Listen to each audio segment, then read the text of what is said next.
यहाँ पर मूल निवासी है, हम यहाँ के भारत के मूल निवासी है। विदेशी कौन है? विदेशी ब्राह्मण है जो यूरेशिया से आया हुआ है। तो आपको आज़ादी किससे चाहिए? हमें आज़ादी चाहिए इन विदेशी ब्राह्मणों से जो ब्राह्मणवाद को फैला करके रखे हमारे देश में। आप कैसे बोल सकते हो वो विदेशी है? उसका डीएनए टेस्ट हुआ है, उसके आधार पर विदेशी ब्राह्मण है। तो ये आज़ादी कब तक मिलेगी? ये आज़ादी आपका? मैं बिशप पूर्णेश्वर सोनटक्के, मैं राष्ट्रीय क्रिश्चियन मोर्चा से कार्यकारिणी अध्यक्ष मध्य प्रदेश से बालाघाट से हूँ। आप लोग कहाँ से लोग यहाँ आए हुए हैं? यहाँ पर तो भारत के लगभग 32 राज्यों से भी ज़्यादा से लोग आए हुए हैं यहाँ पर। ऐसा क्या समस्या आ गया है जो कि भारत के हर कोने से लोगों को यहाँ पर आ चुके हैं?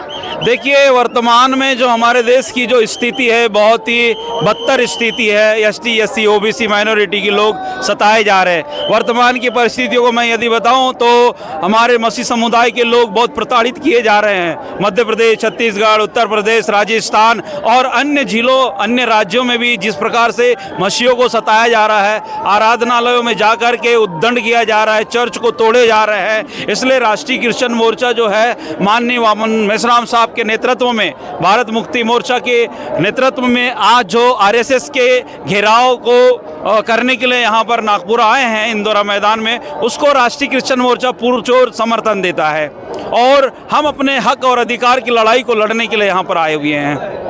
अच्छा, ये जो आप कौन से कम्युनिटी से आए हैं? क्रिश्चियन कम्युनिटी से। क्रिश्चियन कम्युनिटी से? जी हाँ। और यहाँ पे आप जो सरकार चला रही है तो बीजेपी चला रही है, तो आरएसएस के कार्यालय क्यों घेराव कर रहे हैं आप लोग? देखिए, जितने भी मसीह लोग सताए जा रहे हैं, आरएसएस और बजरंग दल के द्वारा ही मसीहों को सताया जा रहा है और उनको जबरन मारा जा रहा है, उनको पीटा जा रहा है और उनके ऊपर में गलत प्रकरण लगा करके, झूठे प्रकरणों में फंसा करके जेलों में डाला जा रहा है। जबकि आर्टिकल 25 हमको इस बात की आज़ादी और स्वतंत्रता देती है और सभी लोगों को भारत के अंदर में अपने अपने इष्ट और अपने धर्म को मारने की आज़ादी आर्टिकल 25 के तहत हमको मिली है। परंतु ऐसा कुछ देखा नहीं जाता है, संविधान के विरोध में यहाँ काम हो रहा है। और हम जो है आज जो हमारे मध्य प्रदेश के लगभग 54 जिले से क्रिश्चियन लोग यहाँ पर आए हुए हैं। आप देख सकते हैं लाखों की तादाद में इस मैदान में लोग खड़े हैं और 54 जिलों से मसीह लोग यहाँ पर जो है भारत मुक्ति मोर्चा के नेतृत्व में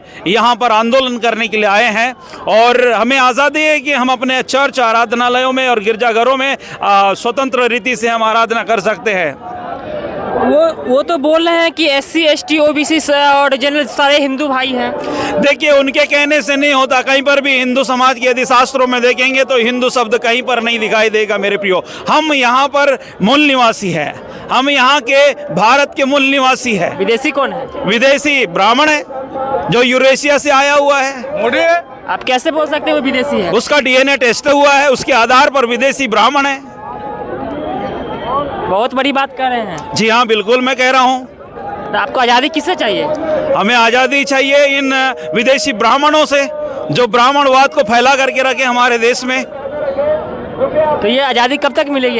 ये आज़ादी जब तक हम अपने आवाज़ को नहीं उठाएंगे तब तक कैसे मिलेगी? हम आज़ादी के लिए ही प्रयास कर रहे हैं, सभी समुदाय के लोग, सभी संगठन के लोग। तो अभी यहाँ पे हमारे भारतवर्ष में बहुजन समाज में बहुत सारे संगठन हैं। सब लोग अपने अपने अलग अलग तरीक़ा से संगठन बनाकर काम कर रहे हैं। तो क्या इस प्रकार से आज़ादी मिल पाएगी? जी बिल्कुल, क्यों नहीं मिलेगी आज़ादी? हम उसकी के लिए तो प्रयास कर रहे हैं, सभी को आज़ादी। अभी हमारा कटक में जो अधिवेशन हो रहा था उसको 24 घंटे पहले ही उसको रद्द कर दिया गया, उसकी परमिशन कैंसिल की गई। यदि उनको परमिशन कैंसिल करना था तो परमिशन देना नहीं था, जिसमें लाखों रुपए का खर्च हुआ। बाहर से लोगों ने रिजर्वेशन कराए, ट्रेन में यात्रा कर रहे थे, हजारों लोग पहुंच चुके थे और लगभग 2 महीना से वहां पर कटक में जो है हमारी तैयारियां चल रही थी। पंडाल लग चुका था और भाजपा शासित प्रदेश के और भाजपा के और आरएसएस की मिलीजुली भगत के द्वारा उसको जो परमिशन को रद्द कर दिया गया, वो उसका रोष है हमारे बहुजन समाज को। आदिवासी, हमारी एसटी, एससी, ओबीसी के सारे भाइयों को उसका रोष है। इसी तारतम्य में यहाँ पर जो है सभी समुदाय, सभी दलों के जो लोग हैं उस रोष को प्रकट करने के लिए आज यहाँ इकट्ठे हुए हैं। चलिए, बहुत बहुत धन्यवाद आपका। Thank you sir.